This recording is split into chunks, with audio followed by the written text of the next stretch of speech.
ঈদ উল আধা আসলেই আমাদের বাঙালিদের মাথায় কিছু উদ্ভট উদ্ভট কোশ্চেন এসে হাজির হয়।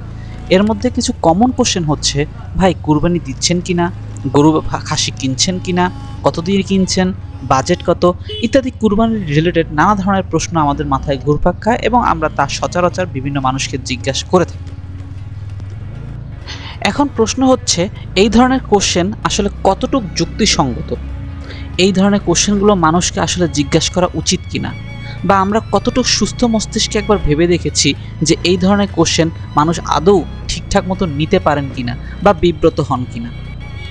হ্যালো ভিউয়ার্স, আসসালামু আলাইকুম। আমি মাহির মোহামিন তাসিন আজকে আপনাদের সামনে এই বিষয়টা নিয়ে আলোচনা করার জন্য এসেছি। এই বিষয়টি আমাদের দেশের কালচারের জন্য খুবই গুরুত্বপূর্ণ। খুব শীঘ্রই আসছে ঈদ উল আজহা। এই ঈদের আগে আগে আমাদের দেশের মানুষের মধ্যে দেখা যায় বিভিন্ন কথা না বুঝেই আমরা একজন আরেকজনকে জিজ্ঞাসা করি, ভাই কুরবানি দিয়েছেন কিনা, গরু খাসি কিনেছেন কিনা, কত দিয়ে কিনেছেন, দাম কত, বাজেট কত, ইত্যাদি কুরবানি রিলেটেড বিভিন্ন ধরনের প্রশ্ন আমাদের মাথায় ঘুরপাক খায় এবং আমরা তা জিজ্ঞাসা করি।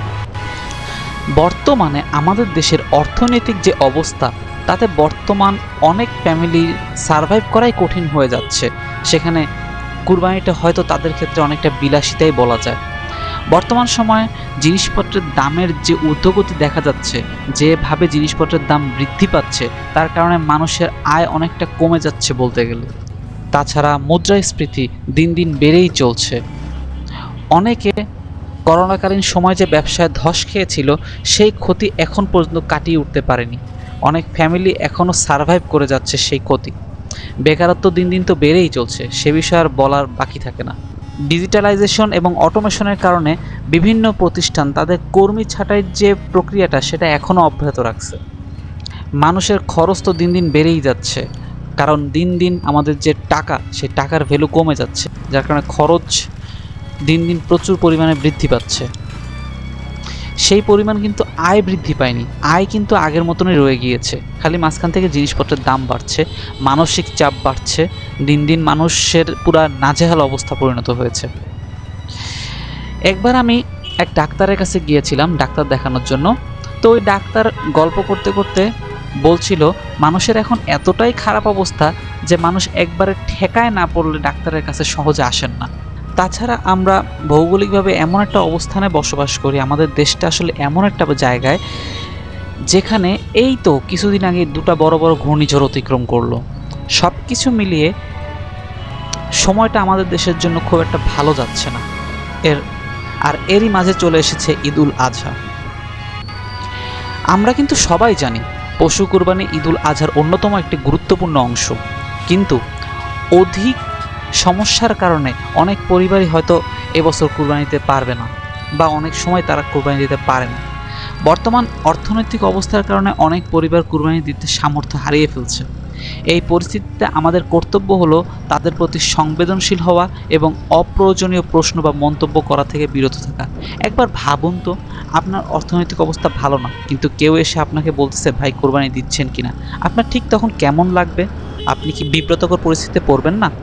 এমন পরিস্থিতিতে আমাদের প্রত্যেকের উচিত প্রত্যেকের প্রতি সংবেদনশীল ও শ্রদ্ধা প্রদর্শন করা, কারণ আমাদের সামান্য অসচেতন মন্তব্য কিংবা প্রশ্ন কোনো পরিবারকে অস্বস্তিতে ফেলতে পারে। তাই কুরবানি দিয়েছেন কিনা, গরু খাসি কিনেছেন কিনা, কত পড়লো, বাজেট কত, ইত্যাদি এই ধরনের যে কথাগুলো আছে, এই ধরনের প্রশ্ন আমরা যদি না করি তবেই সেটা বুদ্ধিমানের কাজ হবে।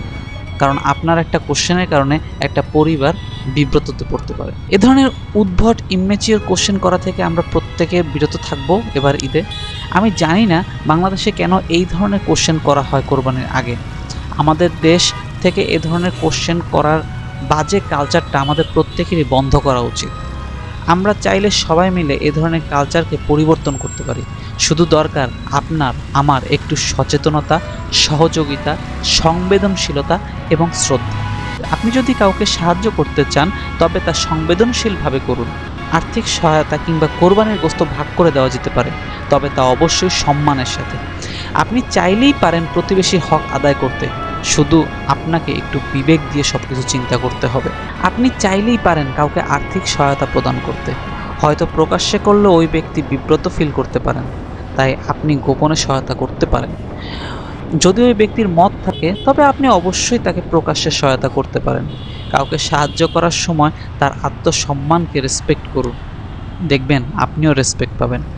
আত্মসম্মানের প্রতি সম্মান প্রত্যেককে দেখানো উচিত, কারণ সম্মানই একটা সম্পর্ককে শক্তিশালী করে তোলে। আপনার ফ্যামিলিতে আর্থিকভাবে দুর্বল কোনো পরিবার থাকতেই পারে, তাকে সাথে নিয়ে একবার ঈদ উদযাপন করেই দেখুন না, দেখবেন অনেক ভালো লাগবে। আত্মীয় স্বজনদেরও কিন্তু হক আছে আপনার কোরবানির উপর। আত্মীয় স্বজনকেও মাংস বিতরণ করে সহায়তা করতে পারেন। আপনার আত্মীয় স্বজনদের মধ্যে দুর্বল পরিবারটির বাচ্চাদের জন্য খাদ্যদ্রব্য, পোশাক একবার পাঠিয়েই দেখুন, দেখবেন তারা কতটা খুশি হয়। ওই খুশিগুলো আপনি 100টি কোরবানি দিয়েও অর্জন করতে পারবেন না। জীবনটা মাত্র 60 থেকে 70 বছরের। এখনই সময় সাহায্য করা, সহযোগিতা করা, সবাইকে নিয়ে বাঁচার, হাসি খুশিভাবে বাঁচার।